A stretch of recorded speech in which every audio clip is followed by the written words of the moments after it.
हरे कृष्ण। म त्रिदण्डी प्रभुपाद दास। हामी नियमित श्रीमद् भगवत गीता वाचन गर्ने क्रममा छौँ।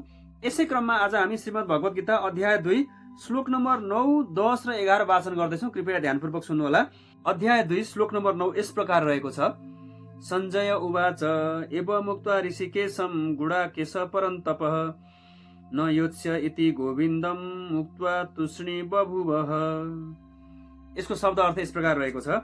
सञ्जय उवाच, सञ्जयले भने, एवं यस प्रकार, उक्त्वा भनेर, ऋषिकेशम इन्द्रियका स्वामी कृष्णलाई, गुडाकेश अज्ञानलाई दमन गर्ने अर्जुनले, परन्तप शत्रुहरूको दमन गर्ने, नयोत्स्य लडाईँ गर्दिन, इति यस प्रकार, गोविन्दम इन्द्रियहरूलाई आनन्द प्रदान गर्ने श्रीकृष्णसँग, उक्त्वा भनेर, तुष्णीम चुपचाप, बभुव भए, निश्चय नै। यसको अनुवाद यस प्रकार रहेको छ। सञ्जयले भने, यति भनेपछि शत्रुहरूलाई दमन गर्ने अर्जुनले कृष्णसँग, गोविन्द म लडाईँ गर्दिन भनेर चुप लागेर बसे।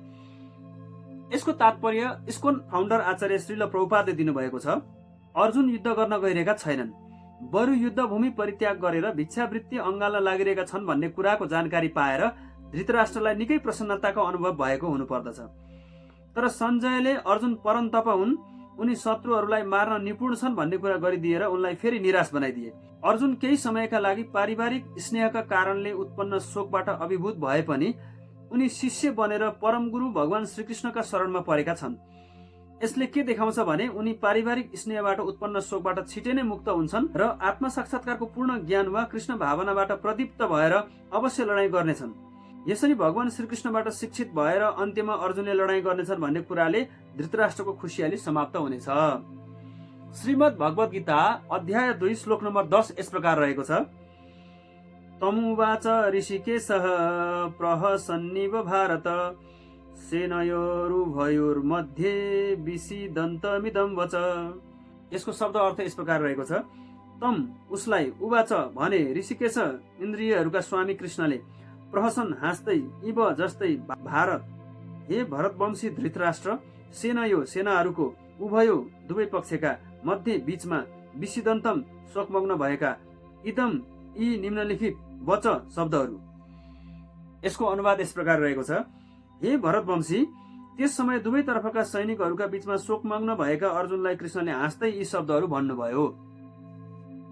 यसको तात्पर्य इस्कोन फाउन्डर आचार्य श्रील प्रभुपादले दिनुभएको छ। दुई घनिष्ठ मित्रहरू ऋषिकेश र गुडाकेशका बीचमा वार्तालाप भइरहेको थियो। मित्रका हैसियतले यी दुवै समान स्तरमा थिए, तर ती दुईमा एकजना स्वेच्छाले अर्को मित्रको शिष्य बन्न पुगे। एउटा साथी शिष्य बन्न लागेको देखेर कृष्ण मुस्कुराउनु भयो। कृष्ण हरेकका स्वामी हुनुहुन्छ, त्यसैले उहाँको पद सबैभन्दा माथि छ।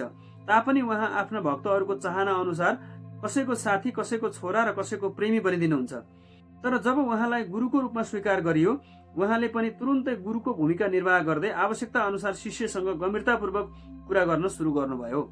लाग्दछ गुरु शिष्य बीचको यो वार्तालाप दुवै पक्षका सैनिकहरूको बीचमा खुला रूपले भएको थियो, त्यसैले यसबाट सबै लाभान्वित भए।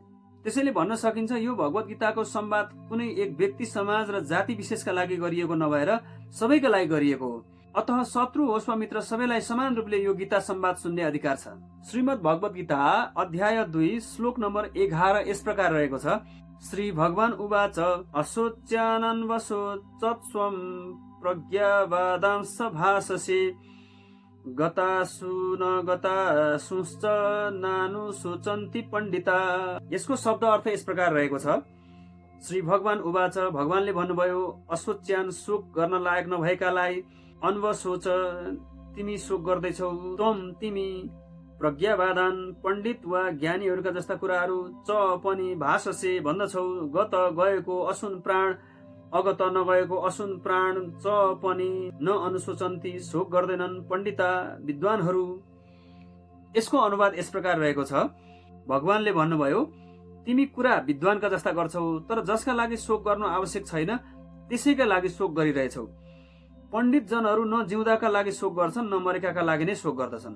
यसको तात्पर्य इस्कोन फाउन्डर आचार्य श्रील प्रभुपादले दिनुभएको छ। भगवानले तुरुन्तै गुरुको स्थान ग्रहण गर्नुभयो र अप्रत्यक्ष रूपले आफ्ना शिष्यलाई मूर्ख भन्दै झपार्नुभयो। भगवानले भन्नुभयो, तिमीले विद्वानको जस्तो कुरा गरिरहेका छौ, तर जो विद्वान छ त्यसले शरीर के हो र आत्मा के हो भन्ने कुरा जानेको हुन्छ र शरीरको जीवित वा मृत कुनै अवस्थाका लागि शोक गर्दैन भन्ने कुरा बुझेका छैनौ। ज्ञानको अर्थ पदार्थ र आत्मा दुवैलाई जान्नु हो र यी दुवै कुराका नियन्त्रकलाई चिन्नु हो। यो कुरा आगामी अध्यायहरूमा स्पष्ट हुँदै जानेछ। राजनीति र समाजनीति भन्दा बढ्ता महत्त्व धर्मनीतिलाई दिनुपर्दछ भन्ने तर्क अर्जुनले बुझेका छन्, तर पदार्थ आत्मा तथा परमेश्वरको ज्ञानलाई धर्मनीतिलाई भन्दा पनि बढी महत्त्व दिनुपर्दछ भन्ने कुरा उनले बुझेका छैनन्। यस किसिमको ज्ञानको अभाव भएको हुनाले उनले आफूलाई विद्वान भए जस्तो देखाउन हुँदैनथ्यो। उनी धेरै ठूला ज्ञानी थिएनन्, त्यसैले उनले जुन कुराका लागि शोक नगर्नु पर्ने हो त्यसका लागि पनि शोक गरे। यो शरीर जन्मिन्छ र आज वा भोलि निश्चित रूपले यसको विनाश पनि हुन्छ। अतः शरीर आत्मा जतिको महत्त्वपूर्ण वस्तु होइन। जसले यो कुरा बुझेको छ त्यो यथार्थमा विद्वान हो र त्यस्तो विद्वानका लागि भौतिक शरीरको अवस्थाका बारेमा चिन्तित भएर शोक गर्नुपर्ने कुनै कारण छैन। आजको लागि श्रीमद् भगवत गीता वाचन यति नै। बाँकी भाग अर्को भिडियोमा वाचन गर्नेछु। कृपया भिडियो मन पर्यो भने लाइक, कमेन्ट, शेयर गर्न नभुल्नुहोला। भगवत गीता ज्ञान, आध्यात्मिक ज्ञान र जीवन उपयोगी ज्ञानको लागि यस च्यानललाई सब्स्क्राइब गरेर बेल आइकनलाई दबाउनुहोला। हरे कृष्ण।